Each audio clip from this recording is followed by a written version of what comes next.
Ketua Umum PSSI, Erick Thohir, kembali menjadi sorotan usai secara tidak langsung membocorkan rencana mendatangkan pemain keturunan baru untuk timnas Indonesia. Dalam pernyataannya baru-baru ini, Erick mengisyaratkan bahwa penambahan pemain naturalisasi masih terbuka, terutama di posisi gelandang dan penyerang, menjelang lanjutan kualifikasi Piala Dunia 2026 zona Asia. Pernyataan itu muncul setelah banyaknya pemain yang absen dalam laga penting melawan Cina di Stadion Utama Gelora Bung Karno, SUGBK, Jakarta, pada 5 Juni 2025. Tim Garuda juga dijadwalkan menghadapi Jepang di Suita Football City Stadium pada 10 Juni 2025. Badai cedera dan rotasi, PSSI mulai matangkan rencana tambahan pemain.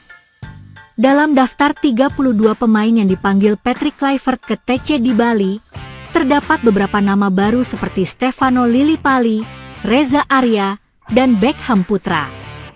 Kehadiran mereka tak lepas dari absennya pemain-pemain kunci seperti Martin Paes, Marcelino Ferdinand, Sandy Walsh, Septian Bagaskara, dan Eliano Reigers.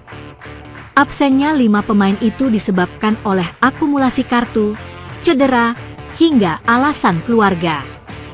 Namun, menurut Erick Thohir, kini timnas Indonesia sudah punya kedalaman skuad yang lebih baik dibandingkan sebelumnya.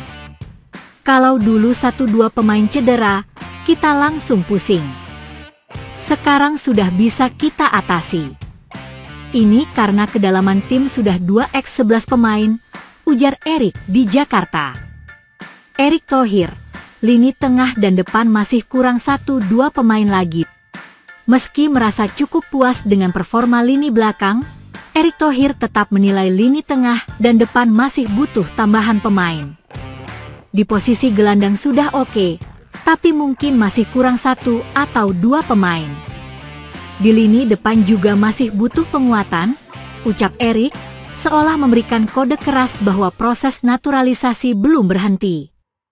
Sinyal kuat ini menandakan bahwa PSSI sedang menyiapkan amunisi baru yang berasal dari pemain keturunan Indonesia di luar negeri, sesuatu yang telah terbukti sukses meningkatkan kualitas permainan timnas Garuda sejauh ini. Pemain naturalisasi jadi andalan di skuad Garuda era Patrick Kluivert. Pelatih Patrick Kluivert telah memanfaatkan keberadaan pemain keturunan dan naturalisasi untuk membentuk skuad yang lebih kompetitif. Nama-nama seperti Jai Idzes, Tom Haye, Ragnar Oratmangoen, dan Emil Audero sudah membuktikan kontribusinya di laga-laga krusial.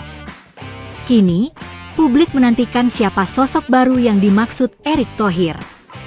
Apakah akan ada striker keturunan baru dari Belanda atau gelandang kreatif dari Akademi Eropa? Beberapa spekulasi menyebut nama-nama seperti Mauro Zijostra, Miliano Jonathans, Miljan Manhoef, Jordi Weerman, hingga Delano van der Heygen sebagai kandidat. Target lolos ke putaran 4 dan peluang kejutan lolos langsung ke Piala Dunia. Timnas Indonesia saat ini berada di posisi keempat grup C kualifikasi Piala Dunia 2026 dengan raihan 9 poin. Jika mampu menang atas Cina dan Jepang, serta berharap pesaing seperti Australia dan Arab Saudi tergelincir, maka skuad Garuda berpeluang besar lolos ke ronde 4, bahkan langsung ke putaran final Piala Dunia. Skenario ini membuat PSSI dan pelatih Patrick Kluivert mulai mempertimbangkan penguatan skuad jangka menengah. Sekarang sudah ada Emil, Hernando, Nadeo, dan Reza Arya di posisi kiper. Di lini belakang juga sudah aman. Tapi lini tengah dan depan masih harus disiapkan kalau kita ingin berbicara lebih di level Asia, kata Erick. Momentum sejarah, Indonesia mendekat ke mimpi Piala Dunia. Jika semua skenario berjalan sesuai harapan, maka timnas Indonesia berpotensi mencatatkan sejarah, lolos ke Piala Dunia Senior untuk pertama kalinya.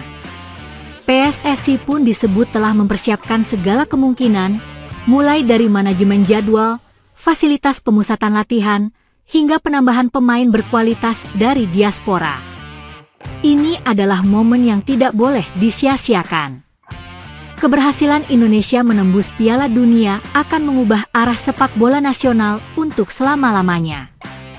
Patrick Kluivert dan Alex Pastoor mengatur strategi jelang duel sengit Timnas Indonesia ditantang tamunya, Timnas Cina di grup C round 3 laga keputaran ketiga kualifikasi Piala Dunia 2026 zona Asia. Pertandingan ini bakal digelar di Gelora Bung Karno Senayan, GBK, pada hari Kamis 5 Juni 2025 pastinya bakal berlangsung sengit dan menarik. Pasalnya Timnas Indonesia dan Cina sama-sama mengincar kemenangan demi asa bersaing di tabel klasemen sementara di grup C. Saat ini Timnas Indonesia berada di peringkat ketiga dengan raihan 9 poin, sedangkan Cina berada peringkat bawah dengan raihan 6 poin. Timnas Indonesia yang di pertandingan ini bertindak sebagai tuan rumah harus tampil habis-habisan di laga melawan Cina. Kemenangan merupakan harga mati bagi Jai Idzes dan kawan-kawan demi mengamankan posisi ketiga atau keempat di round ketiga kualifikasi Piala Dunia 2026.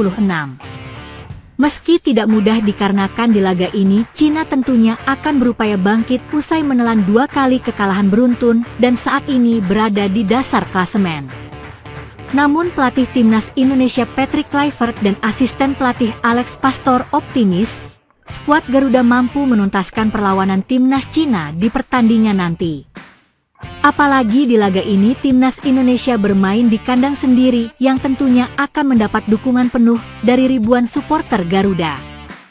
Laga krusial melawan Timnas Cina ini, Timnas Indonesia dipastikan tidak akan diperkuat 5 pemain andalannya yakni Martin Paes, Marcelino Ferdinand, Ragnar Oratmangoen, Eliano Reigers serta Sandy Walsh. Dengan absennya kelima pemain utama, Patrick Kluivert dan Alex Pastoor meracik strateginya yang baru. Ini prediksi starting lineup Timnas Indonesia versus Cina yang berpotensi besar bakal diterapkan oleh Patrick Kluivert dan Alex Pastoor di match ke-9 round ketiga kualifikasi Piala Dunia 2026 zona Asia. Pertama di sektor penjaga gawang akan menjadi milik Emil Audero Mulyadi sebagai pilihan utama melawan Cina nanti. Emil Audero merupakan kiper yang kenyang akan pengalaman di kompetisi benua Eropa. Beberapa klub raksasa seperti Inter Milan, Juventus hingga Como 1907 pernah dilabuhi oleh pemain kelahiran Mataram itu. Laga melawan Timnas Cina ini juga akan menjadi tantangan sekaligus pembuktian bagi Emil Audero mengingat ini merupakan debut perdananya bersama Timnas Indonesia. Selain mempunyai refleks yang sangat baik, Emil Audero juga mempunyai ketenangan dalam mengantisipasi berbagai tendangan keras dari lawan. Maka tidak ada alasan lagi bagi Patrick Kluivert maupun Alex Pastoor untuk tidak memasangnya sebagai pilihan utama. Sektor lini belakang pertahanan sepertinya akan diisi trio Preman, Rizky Ridho, Jai Idzes, dan Justin Hubner. Ketiganya akan mengawal Emil Audero dari gempuran para pemain Timnas Cina tanpa perlu berdebat atau saling merendahkan. 3 pemain tersebut merupakan trio terbaik yang dimiliki Timnas Indonesia saat ini dengan terbukti hanya menelan 1 kali kekalahan, itu pun saat melawan tim terkuat di Asia yaitu Timnas Jepang. Selebihnya trio ini belum terkalahkan sejak bermain bersama, dan seakan padu jadi satu untuk membentuk tembok yang kokoh di lini pertahanan Indonesia. Jai Idzes akan lebih bermain tenang sambil mengontrol permainan dari belakang, sedangkan Rizky Ridho dan Justin Hubner akan berjibaku untuk menjegal para penyerang Cina yang dikenal memiliki permainan yang cepat serta mempunyai fisik yang cukup kuat. Sementara di posisi wingback kanan dan kiri akan menjadi milik Kevin Dix dan Kelvin Verdong. Kelvin Verdong merupakan pemain yang selalu konsisten dalam penampilannya bersama skuad Garuda sejak debut dengan Timnas Indonesia. Pemain asal klub NEC Nijmegen ini belum pernah tergantikan di setiap pertandingan Timnas Indonesia. Ketenangan serta keberanian dalam melakukan duel dengan para pemain lawan. Maka tak heran jika Kelvin Verdong selalu menjadi pilihan utama Patrick Kluivert dan Alex Pastoor, sedangkan Kevin Dix tentu penggemar sepak bola tanah air sudah mengetahui kemampuan pemain yang satu ini. Kekuatan fisik serta kecepatan yang selalu menjadi andalannya akan menjadi nilai tambahan bagi timnas Garuda. Selain itu, Kevin Dick juga mempunyai kualitas umpan yang akurat yang akan memanjakan para penyerang Garuda yang berada di pertahanan Garuda. Joey Pelopesi sudah melakoni debut dengan timnas Indonesia saat melawan Bahrain. Ia mempunyai catatan bagus dan menjadi pembeda di lini tengah Garuda. Ia mencatatkan 90% umpan akurat dan berhasil memenangkan seluruh duel di laga itu. Tak cuma itu saja, dengan hadirnya Joey Pelopesi, Tom Haye akan bermain lebih leluasa dalam berkreasi untuk memberikan umpan manis kepada pemain depan. Lini serang 3 nama kemungkinan bakal diturunkan oleh Patrick Kluivert dan Alex Pastoor, yaitu Egy Maulana Fikri sebagai penyerang kanan, sementara Stefano Lillipali sebagai penyerang kiri dan Ulla Romeni sebagai target man atau penyerang tengah. Egy Maulana merupakan pemain lokal yang paling subur bersama klubnya Dewa United. Ia mencatatkan 12 gol serta 7 assist di Liga 1 musim ini bersama klubnya. Hasil ini membuat pelatih Patrick Kluivert kepincut untuk memanggil kembali pemain berusia 24 tahun itu. Tidak hanya mempunyai naluri gol yang tinggi, Egy Maulana juga mempunyai ketenangan serta skill yang selalu menjadi andalannya. Selain Egy, ada nama Yakob Sayuri serta Beckham Putra juga bisa bermain di posisi ini. Yakob Sayuri mempunyai kecepatan serta mempunyai akurasi umpan yang akurat yang dapat dimanfaatkan oleh para pemain timnas Indonesia yang berada di pertahanan lawan. Sedangkan Stefano Lillipali akan menggantikan Ragnar Oratmangoen yang absen di posisi sayap kiri. Ia akan bermain lebih melebar membuka ruang untuk memberikan umpan akurat kepada Ulla Romeni yang berada di lini depan. Setelah beberapa tahun absen, membela timnas Indonesia, Stefano Lillipali tentunya tidak ingin menyanyiakan kesempatan ini bersama skuad Garuda.